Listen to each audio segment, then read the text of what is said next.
Get ready to hear a story that could turn your spiritual life upside down. In just a few moments, you'll discover hidden truths, secrets that many ignore, and a powerful, faith-based solution capable of easing the pain that consumes your soul. If you feel like something is missing, this video is for you, and the transformation starts right now. Don't waste a single second, because what I'm about to share could be the key to escaping the spiritual abyss. And if you haven't subscribed to the channel yet, do it right now. Thousands are already receiving this message of change, and you don't want to be left out. Subscribe and turn on notifications so you never miss any content that could save your life. The time to act is now. Time is running out. My name is Lucas Santos, and I need you to pay attention. Time is passing quickly, and what I'm about to tell you could change your life. At 13 years old in 2019, I experienced something I never imagined. I was clinically dead for almost 10 minutes. What I experienced during that period still haunts me every day. Before I continue, I want to know, where are you listening to me from? This helps me feel closer to you, even if we're far apart. If you can, leave a comment or like this account. Let's talk openly about what happened. Now, let's get to what really matters. It was an ordinary morning in São Paulo on February 12, 2019. I'd been training in swimming since I was 6 years old, and the pool was practically my second home. That day, at 5:30 in the morning, I was trying to beat my personal record in the 400-meter freestyle. I remember the effort, the burning muscles on the last lap, until something strange happened. Later, I discovered that I had a heart condition called hypertrophic cardiomyopathy. My heart simply stopped. I didn't feel pain, just an intense pressure in my head. The water around me darkened, and suddenly I began to float. I thought, this can't be the end. But what came next is hard to explain. Many people won't believe it, but it was more real than anything I have ever experienced in this world. While my body remained inert in the pool, something unbelievable happened. I saw myself from above. It was as if I were floating outside of myself, observing everything with clarity. I saw my coach yelling for help, people running, the desperation evident on their faces. But curiously, I was calm, as if I were just watching a movie. Without fear, without pain, just pure awareness. Suddenly, I was sucked into a dark tunnel. But it wasn't an ordinary darkness. It seemed alive, pulsating, filled with anguished voices. Cries echoed around me, mixed with an overwhelming sense of despair. It was as if invisible hands were trying to pull me into that darkness. I tried to resist, but it was futile. When I thought I couldn't take it any longer, a light exploded around me. That light wasn't just brightness, it was something more. It was energy. It was alive. At its center, there was a majestic presence. It wasn't the calm Jesus depicted in familiar images, but someone whose presence was both frightening and wonderful. I fell to my knees, unable to look directly at him. Then his voice echoed within me as he said my name, Lucas. In that instant, I felt a perfect love, but also a deep sadness. I tried to respond, but how do you speak to the creator of the universe? My words simply wouldn't come out. But he didn't wait. With a simple gesture, he showed me my entire life as if it were a movie. I saw every choice I had made and how they affected other people. Moments when I laughed at someone being humiliated. Times when I ignored those who needed help. But I also saw small acts of kindness that, at the time, seemed insignificant, but that had a real impact. Then, he showed me something terrible. Hell. But it wasn't like the caricatured images we see, full of flames and red demons. It was a place of complete absence of God, where the darkness was almost tangible, oppressive. I saw people I knew, some who went to church and claimed to be Christians, but who were now screaming, begging for a second chance. They repeated the same phrase like a desperate echo, I thought I had more time. Jesus continued showing me hard truths. He opened a book made of pure light, the book of life. Inside it, names shone like flames, but some were slowly beginning to disappear.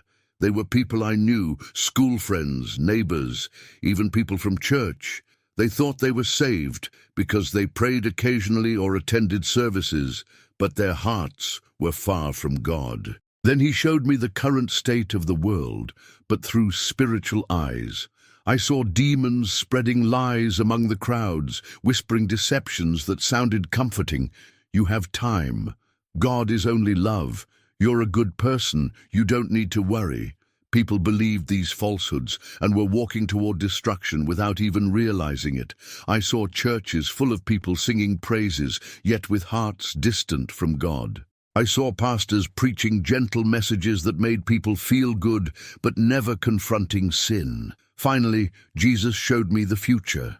I saw darkness advancing over the earth like a living shadow.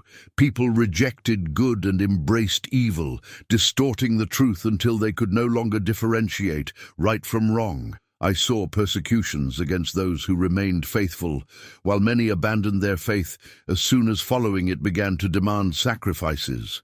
Then a powerful angel appeared and declared, "Time is running out. Many will be lost because they waited too long." I returned to life with a mission, to warn people. We are closer to the end than we imagine, but most are so distracted by their cell phones, social media, entertainment, and political debates that they don't realize time is running out.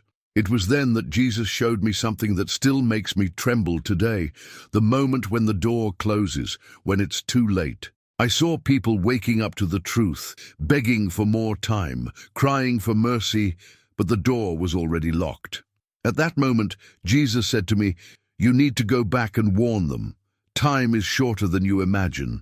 Then I saw the demons gathered in a large circle around us. Beyond the light that surrounded Jesus, his eyes shone with a sinister red hue, and their forms moved like dancing flames. They weren't caricatured or silly figures, but ancient and powerful beings, overflowing with pure hatred.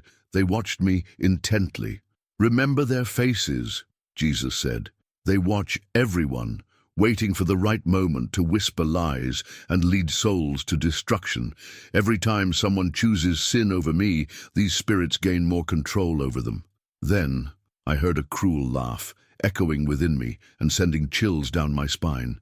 "Do you think that will change anything?" they mocked. "They won't listen.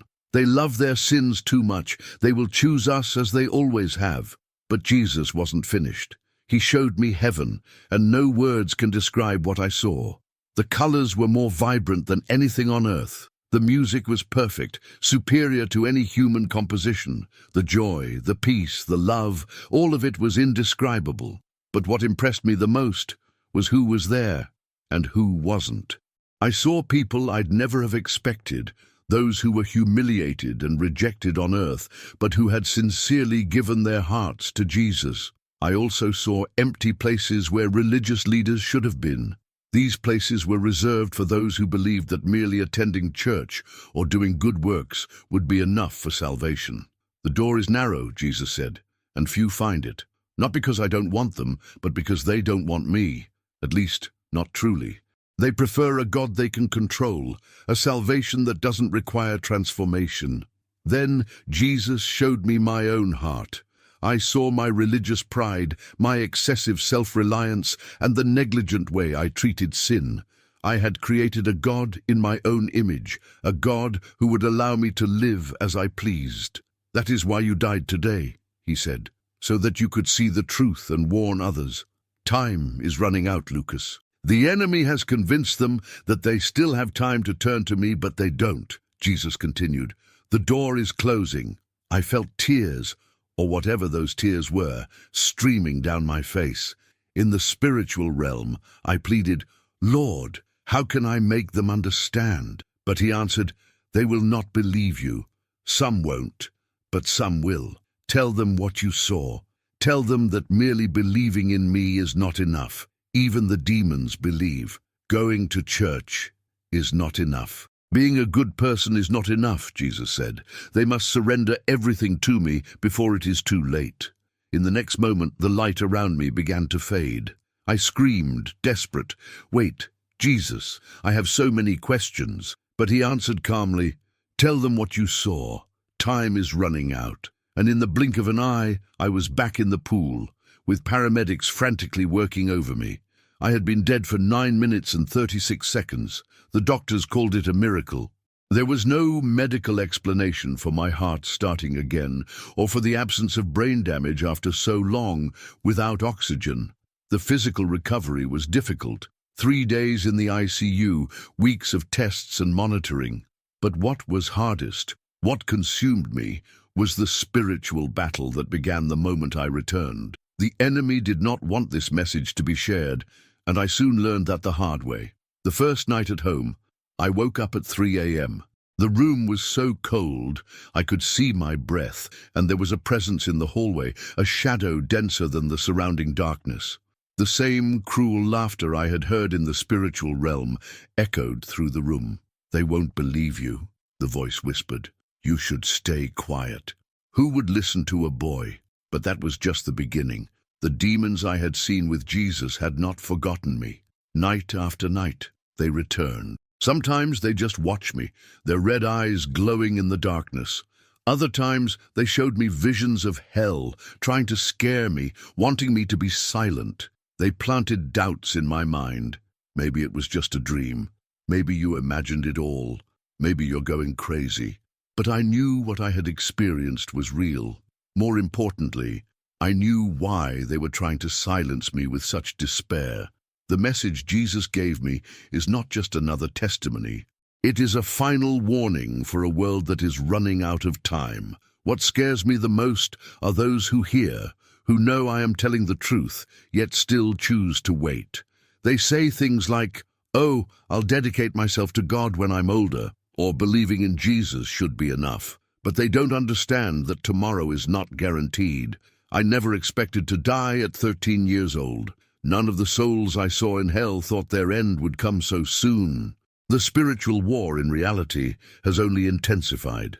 The enemy uses every possible strategy to try to silence this message. Sometimes the attacks are direct, working through people, even Christians, who tell me that I am being too radical, too extreme, or even too frightening.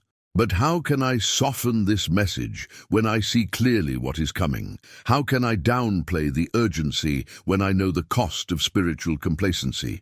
How can I stay silent when Jesus sent me back precisely to warn others? This is the message he wants me to share. Time is running out, not just for the world, but for each individual. Every time you choose sin over God, every time you ignore his voice, your name begins to fade from the book of life. One day, maybe today, maybe tomorrow, it will be too late. The false idea of a comfortable, superficial faith, so common today, is leading many people straight to hell. Jesus showed me souls in torment, completely shocked to be there. They thought that going to church and being good people would be enough. They thought that a generic belief in God would suffice. They thought there would be time to dedicate themselves to him later. But the demons I saw are real, and they are working tirelessly because they know that time is short. Every time you justify sin, every time you choose the world over Jesus, every time you say, "I'll get right with God tomorrow," you are falling into their traps.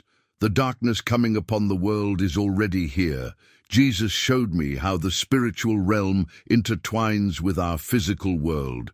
Right now, as you read these words, an invisible battle is taking place for your soul. The enemy is fighting desperately to keep you distracted, to convince you that you have time, to make you believe that a partial commitment is enough. Since I started sharing my testimony, I have received thousands of messages. Some criticize me, others attack me, but there are also those who recognize the truth in my words and feel the urgency. They turn to Jesus with all their hearts, not just with empty words. However, for every person who listens, there are hundreds who do not believe. They say things like, "God is love. He wouldn't send anyone to hell," or "I'm basically a good person," or even, "I believe in Jesus in my own way." These are the lies the enemy spreads to deceive people. I saw in the book of life that believing alone is not enough. Even the demons believe in God, but what matters is a complete, total, and absolute surrender to Jesus. Every night, before I sleep, I pray for those who are still walking in darkness. I pray for those who think they are saved but are not. I pray for those who hesitate to fully surrender to Jesus because I know the fate that awaits them if they do not repent. I saw it, I felt it, and I wouldn't wish that fate even on my worst enemy. This is not about religion, rules, or traditions. It's not about attending church or following rituals. It's about having a real, personal, and transformative relationship with Jesus. When the end comes, and it will come, nothing else will matter. Not your money, not your status, not your achievements.